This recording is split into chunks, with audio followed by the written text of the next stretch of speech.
তো hello friends, আমি Sandeep and আপনারা দেখছেন লার্নিং দুনিয়া 2.0 ইউটিউব চ্যানেল।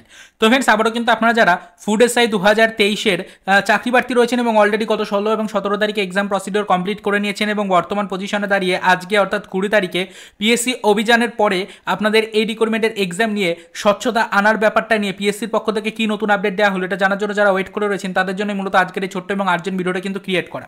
আপনারা অলরেডি কিন্তু জেনে গেছেন গত 19 তারিখ এবং আজকে 20 তারিখ তো পিএসসিতে কিন্তু চাকরি প্রার্থীরা উপস্থিত হয়েছিলেন এবং সেখানে গিয়ে কিন্তু বেশ কিছু অভিযোগ তারা তুলে ধরেছেন, ডেপুটেশন জমা দিয়েছেন এবং আজকের ডেটে প্রচুর সংখ্যক চাকরি প্রার্থী একত্রিত হয়েছিলেন এবং তার সাথে সাথে অবশ্যই কিন্তু আমাদের পিএসসি দুর্নীতি মঞ্চের সদস্যরা কিন্তু একত্রিত হয়ে পিএসসিতে কিন্তু বেশ কিছু বিষয় কিন্তু তুলে ধরেছে এবং তার সাথে সাথে ডেপুটেশন জমা দিয়েছে। তো পিএসসির চেয়ারম্যানের সাথে কিন্তু বেশ কিছু বিষয় নিয়ে কিন্তু আলোচনা করা হয়েছে এবং সেখানে কিন্তু বেশ কিছু তথ্য তুলে ধরা হয়েছে নিয়োগের স্বচ্ছতা আনার ব্যাপার নিয়ে এবং সেখানে কিন্তু উঠে এসছে এই আমাদের 16 এবং 17 তারিখের এক্সাম বাতিলের ব্যাপারটা নিয়ে। রি এক্সাম নিয়ে কিন্তু প্রশ্নচিহ্ন উঠে এসছে। রি এক্সাম নিয়ে কিন্তু ইতিমধ্যে চাকরি প্রার্থীরা দাবি জানিয়েছেন। তো পিএসসির পক্ষ থেকে রি এক্সাম নিয়ে কি তথ্য দেওয়া হলো সেটা আজকে ভিডিওটির মাধ্যমে এক নজরে দেখে নেব।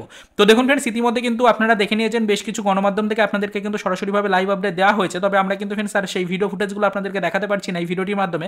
তবে আপনাদেরকে এটুকুই বলতে চাইছি যে রি এক্সাম নিয়ে কিন্তু ফ্রেন্ডস একটা ফেক ইনফরমেশন বিভিন্ন সোশ্যাল মিডিয়া সাইট থেকে কিন্তু প্রবাহিত করা হচ্ছে। তো আপনাদেরকে এটুকুই বলতে চাইছি যে অবশ্যই চাকরি প্রার্থীরা প্রস্তুত থাকুন। ইতিমধ্যে কিন্তু চাকরি প্রার্থীরা প্রশ্নচিহ্ন তুলে ধরেছেন এবং তারই সাথে সাথে অবশ্যই কিন্তু চাকরি প্রার্থীরা দাবি জানিয়েছেন যাতে রি এক্সাম করানো হয়। তো রি এক্সামের দাবি কিন্তু জানানো হচ্ছে পিএসসিতে বেশ কিছু দিক থেকে কিন্তু অভিযোগ তুলে ধরা হয়েছে, বেশ কিছু ডেপুটেশন কিন্তু পিএসসিতে অলরেডি জমা পড়েছে এবং পিএসসি চেয়ারম্যান নিজে কিন্তু বিষয়টাকে স্বীকার করেছেন। তো সেক্ষেত্রে বর্তমান পজিশনে দাঁড়িয়ে কিন্তু একটা সম্ভাবনা থেকেই যাচ্ছে পিএসসির পক্ষ থেকে এখনো পর্যন্ত যা বলা হচ্ছে যে একটা সম্ভাবনা থেকেই যাচ্ছে রি এক্সামের। তবে এখনো পর্যন্ত সরাসরিভাবে রি এক্সামের কিন্তু কোনো ঘোষণা করা হয়নি। এখনো পর্যন্ত কিন্তু 16 এবং 17 তারিখের এক্সাম বাতিল কিন্তু করা হয়নি। অফিসিয়ালিভাবে এখনো পর্যন্ত ঘোষণা আসেনি, এখনো পর্যন্ত কোনো নোটিফিকেশন দেওয়া হয়নি। তবে পিএসসি চাকরি প্রার্থীদেরকে আশ্বস্ত করেছে যে রি এক্সামের একটা কিন্তু সম্ভাবনা থেকেই যাচ্ছে। তো এই হচ্ছে বর্তমান পরিস্থিতি। আপনারা ইতিমধ্যে বিভিন্ন গণমাধ্যম থেকে শুনে নিয়েছেন যে রি এক্সাম হতে চলেছে, রি এক্সাম হতে চলেছে এবং তার সাথে সাথে 16-17 তারিখের এক্সাম বাতিল হয়ে গেছে। এটা কিন্তু সেটা আপনারা শুনতে পেরেছেন। তবে আপনাদেরকে বলে দিই অবশ্যই রি এক্সামের সম্ভাবনা রয়েছে, চূড়ান্ত পর্যায়ে রি এক্সামের সম্ভাবনা রয়েছে এবং বেশ স্বচ্ছতার সাথে কিন্তু রি এক্সাম হতে চলেছে এরকমই কিন্তু আশ্বাস দেওয়া হয়েছে পিএসসির পক্ষ থেকে এবং এখন পর্যন্ত যা খবর রয়েছে পিএসসির পক্ষ থেকে বলা হয়েছে যে রি এক্সামের সম্ভাবনা আছে। তবে এখনো পর্যন্ত 16-17 তারিখের এক্সামকে কিন্তু ক্যান্সেল বলে ঘোষণা করেনি পিএসসি। এই হচ্ছে বর্তমান পরিস্থিতি। তো আজকের ভিডিওটির মাধ্যমে আমাদের প্রত্যেকটা ভিউয়ার্সকে এই ছোট্ট ইনফরমেশনটুকু দেওয়ার চেষ্টা করলাম। আশা করি আপনারা ডিটেলসটা বুঝতে পারলেন।